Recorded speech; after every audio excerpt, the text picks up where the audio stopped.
Hello, Bacho. Let's read this question. So this question says a solid sphere of mass capital M and radius capital R is divided into two unequal parts. The first part has a mass of 7m by 8 and is converted into a uniform disk of radius 2r. The second part is converted into a uniform solid sphere. Okay. Let I1 be the moment of inertia of the disk about its axis. Its axis मतलब जो उसका symmetric axis होता है, ठीक है। And I2 be the moment of inertia of the new sphere about its axis, ठीक है। उसका axis the ratio I1 by I2 is given by I1 by I2 की वैल्यू आपको यहाँ पर बतानी है, ठीक है। तो चलिए बच्चों, ये क्वेश्चन आपका मोमेंट ऑफ इनर्शिया पर बेस्ड है, तो इस क्वेश्चन का की कॉन्सेप्ट आप क्या लिख लीजिए। The key concept of this question is moment of inertia, लिख लीजिए, क्या लिख लीजिए, moment of inertia. This will be the key concept of this question, ठीक है। मोमेंट ऑफ इनर्शिया क्या बोला गया, एक सॉलिड स्फीयर था जिसका मास एम एंड रेडियस आर को हमने दो पार्ट्स में डिवाइड कर दिया, दो अनइक्वल पार्ट्स हैं। पहले पार्ट का मास आपका 7/8 है, ठीक है। टोटल मास एम था उसका, ठीक है। तो दूसरे पार्ट का मास आपका m/8 ही होना चाहिए, ठीक है, क्योंकि टोटल मास एम था ना, मास तो कंजर्व रहेगा, मास पर कोई इफेक्ट नहीं पड़ेगा।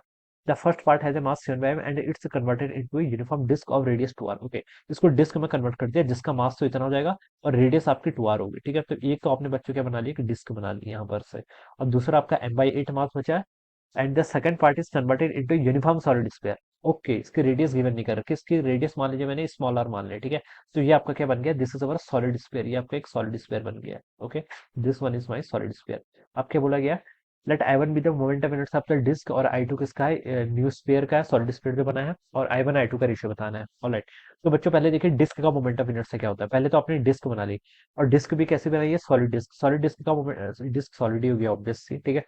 तो डिस्क का मोमेंट ऑफ इनर्शिया बच्चों कितना होता है, mr² by 2 के इक्वल होता है। कितना होता है, देखिए ये इसका जनरल फार्मूला होता है mr²/2। This is the moment of inertia of the disc, और इसको I1 से रिप्रेजेंट कर रखा है। तो बच्चों देखिए मैं I1 की वैल्यू कितनी लिख सकता हूँ, डिस्क का मास कितना है 7m/8, तो आप इसको लिख लीजिए 7m/8 इंटू रेडियस कितनी है आपकी 2r, तो ये हो जाएगा 2r² डिवाइडेड बाई कितना, this is the moment of inertia of the disc. I2 क्या है, I2 है बच्चों आपका मोमेंट ऑफ इनर्शिया किसका, न्यू सॉलिड स्फीयर का, ठीक है।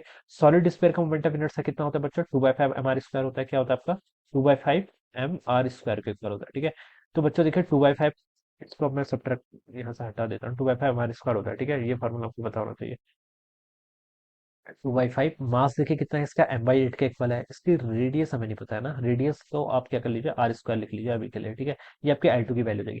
अब बच्चों देखिए स्मॉल r को आप यहाँ पर क्या करना है, आपको यहाँ पर कैलकुलेट करके बताना है, ठीक है। कैसे कैलकुलेट करेंगे, इसका मास देखिए कितना है, m/8 के इक्वल है। मास देखिए इसका m/8 के इक्वल, ठीक है। ये इसका मास हो गया, ठीक है। मास को मैं क्या लिख सकता हूँ बच्चों, डेंसिटी इंटू वॉल्यूम। डेंसिटी तो देखिए सेम ही रहेगी, सेम मटेरियल था ना। सॉलिड स्फीयर जो बड़ा था कैपिटल M मास का, जिसकी रेडियस कैपिटल R थी, उसी को आपने कन्वर्ट किया, तो डेंसिटी पर कोई चेंज नहीं पड़ेगा। तो डेंसिटी को रो लिख लेते हैं, मास किसके इक्वल होता है, डेंसिटी इंटू वॉल्यूम। वॉल्यूम देखिए हमने इसकी रेडियस कितनी मान रखी, स्मॉल r, तो ये हो जाएगा आपका 4/3 पाई टाइम्स आपका स्मॉल r का क्यूब। ये लिख सकते हैं हम यहाँ पर से, mass is equal to density into volume, ठीक है। अब बच्चों इस पर आइए, ये कैपिटल एम को आप क्या लिख सकते हैं, कैपिटल एम तो आपका क्या था, ओल्ड जो आपका सॉलिड स्फीयर था उसका मास था, और उसकी रेडियस कितनी थी, आर के ऊपर।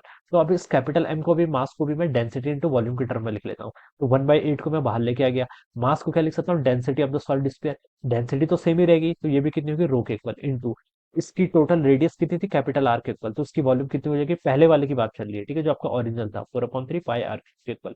ये लिख सकते हैं यहाँ से, तो ये हो जाएगा आपका रो टाइम्स कितना, 4/3 पाई आर क्यूब के इक्वल। 4/3 पाई से बच्चे यहाँ पर 4/3 पाई कैंसिल, आर से आपने यहाँ पर आर कैंसिल, तो यहाँ पर से आपको क्या मिल गया, आर क्यूब की वैल्यू आपकी यहाँ पर से कैपिटल आर क्यूब बाई 8 के इक्वल आएगी। और स्मॉल आर को आप यहाँ से क्या लिख सकते हैं, r/2 लिख सकते हैं, ठीक है। तो ये आपकी स्मॉल आर की वैल्यू यहाँ से कैलकुलेट होगी। अब इसको देखिए इस एक्सप्रेशन में पुट कर लीजिए, तो यहाँ से देखिए I2 कितना हो जाएगा आपका, आपको बताने के I1/I2 का रेशियो। चलिए पहले इसको लिख लीजिए, 2/5 m/8 यहाँ पर इतना हो जाएगा, और ये आपका r² by 4 के इक्वल हो जाएगा, ठीक है। ये वैल्यू इतनी आएगी। अब बस I1/I2 कर लीजिए, इन दोनों को यहाँ से डिवाइड कर लीजिए, कितना आएगा देखिए बच्चों, ऊपर आपका कितना है 7m/8, ठीक है। 2r का स्क्वायर कितना होता है आपका, 4r² कर लीजिए, ठीक है, इंटू आपका कितना हो जाएगा 1/2, ये हो गया न्यूमरेटर में। डिनोमिनेटर में आपका देखिए 2/5 टाइम्स कितना आपका m/8, और यहाँ पर कितना हो जाएगा r² by 4। अब बच्चों देखिए m/8 यहाँ पर भी है, m/8 यहाँ पर भी है, कैंसिल। r² यहाँ पर भी है, r² कैंसिल। ऑलराइट, और क्या बच गया देखिए, ऊपर आपका देखिए 2 से इसको कैंसिल करेंगे तो 2 टाइम चला जाएगा, 7 इंटू 2 कितना होता है 14, तो न्यूमरेटर में आपका 14 आ गया। डिवाइड में यहाँ पर देखिए आपका 2 से ये कैंसिल करेंगे तो आपका 2 टाइम चला जाएगा, और ये 1/10, और ये 1/10 ऊपर जाकर 10 से मल्टीप्लाई हो जाएगा, तो 140 के इक्वल आना चाहिए इसका आंसर, कितना 140। ये देखिए आपको डी ऑप्शन पे गिवन है, तो ऑप्शन डी क्या होगा बच्चों, उसके करस्पॉन्डिंग आपका राइट आंसर हो जाएगा। Alright, so this is how we will solve this problem. So I hope you all understood this concept. All the best and thank you so much.